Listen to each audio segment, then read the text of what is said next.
다룰 주제가 불면이 동반된 수면 무호흡증인데요. 불면증과 수면 무호흡증은 대표적인 가장 흔한 수면 질환입니다. 불면증 같은 경우는 잠이 자꾸 잘 오지 않거나 자다가 자꾸 깨고 원하는 시간만큼 길게 잘 수가 없는 증상을 주소로 하는 수면 질환이고요. 그 결과로 낮에는 개운하지 않고 피로감을 느끼게 됩니다. 한편 수면 무호흡증은 수면 중 반복되는 상기도 폐쇄로 인해서 일시적이지만 반복적인 저산소증 그리고 이산화탄소 증가를 일으키게 되고 그 결과로 자다가 반복적으로 깨면서 이렇게 통잠을 자지 못하고 수면이 다 조각이 나는 수면 분절이 일어나게 됩니다. 이러한 불면증과 수면 무호흡증이 같이 있는 경우에는 더 심한 수면의 질 저하가 일어나고 일상생활에 지장을 초래하게 됩니다. 불면증은 여기서 보시면 전체 성인의 6에서 10% 정도를 경험을 한다고 되어 있습니다. 그리고 만성 불면증은 이 정도지만 사실 단기간 불면증을 경험하시는 분들은 이보다 훨씬 더 많습니다.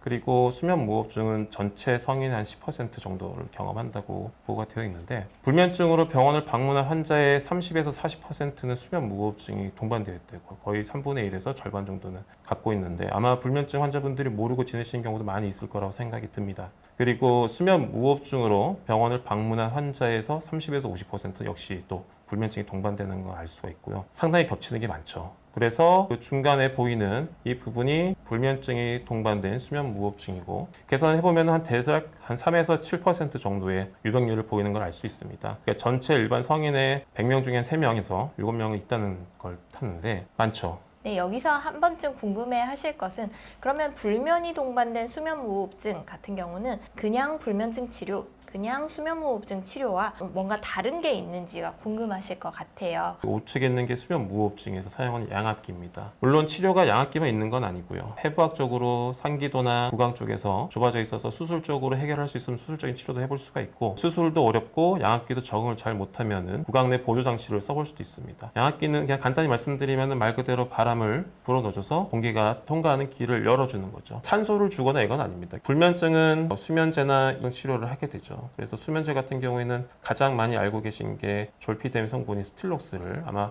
많이 드셔보시고 처방도 많이 될 것으로 생각합니다. 벤조디아제핀이라는 계열의 약도 많이 쓰게 되는데 그런 수면제가 있고 그 다음에 또 인지행동치료라고 해서 불면증 같은 경우에는 여러 가지 환경에 들어서 많이 영향을 받거든요. 첫 번째로는 취침 환경입니다. 예를 들어서 소리가 시끄럽거나 아니면 불빛이 너무 밝거나 침구류가 불편하거나 이런 것들도 영향을 미치고 그다음에 생활 습관 패턴 규칙적으로 일어나고 규칙적으로 자고 커피는 어떻게 드시고 이런 것들이 다 관련 있고 그래서 이런 것들을 조금 더 잠을 잘 잘 수 있게 교정을 하는 게 인지행동 치료인데 그러면 이 두 가지를 빨리 효과를 보기 위해서 한꺼번에 같이 치료를 하면 되지 않을까라고 생각을 할 수가 있습니다. 그래서 그렇게 치료를 해봤더니 생각과는 좀 다른 결과가 나오는 게 첫 번째로는 불면증을 해결하기 위해서 수면제를 복용을 하는데 근육을 조금 이완시키면서 상기도가 좀 늘어지고 더 좁아지게 돼서 수면 무호흡증이 악화가 될 수가 있습니다. 결국 치료를 위해서 내가 수면제를 썼는데 오히려 악화가 되니까 조금 이렇게 상충이 되죠.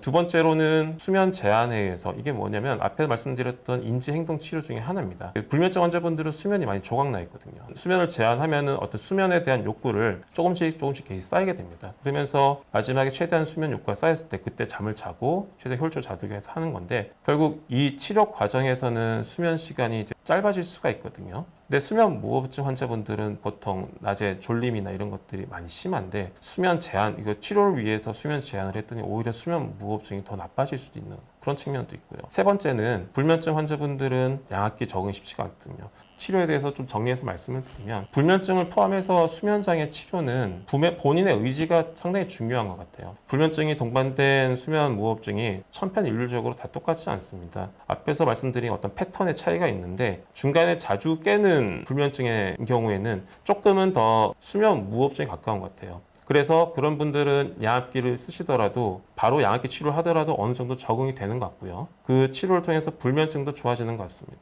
그런데 어떤 이제 잠들기 어려운 그런 불면증인 경우에는 조금 더 불면증에 가까운 모습을 보이는 것 같고요. 이런 경우에는 바로 양압기를 하면서 실패를 하는 경우가 많아서 이걸 먼저 해결을 하자. 그래서 인지행동 치료 또는 이제 수면제. 저는 개인적으로 인지행동 치료가 조금 더 도움이 될 것 같아요. 왜냐하면 이 과정에서 양압기에 대한 어떤 그런 거부감이나 이런 것들을 같이 해결을 할 수가 있기 때문에 그걸 먼저 좀 더 권유를 하고 싶고요. 그래서 이걸 해결한 다음에 양압기를 써보자. 이렇게 말씀을 드리겠습니다.